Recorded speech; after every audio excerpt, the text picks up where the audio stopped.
this tutorial, you'll learn how to set up a ring team, ring all simultaneously, in SalesCaptain. Let's dive in. Let's dive right in. Head over to your dashboard, then go to Settings, Manage Users, and click on Teams to access your ring team settings. Click Create a Team. Type in your team name. We'll call ours Sales, and then hit Next. Now choose the team members from your organization that you want on this ring team and click Create.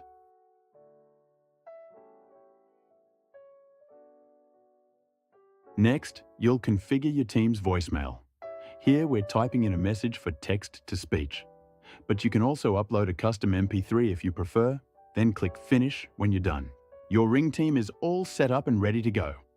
Now navigate over to Captain Labs, then Call Flows, and select your call flow to open the visual editor.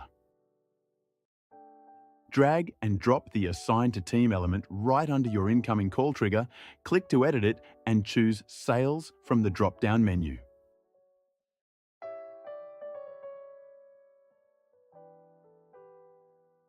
Hit Save and that's it. Your incoming calls will now ring simultaneously to every member of your sales team. And that's it! Head to salescaptain.com to start your free trial today.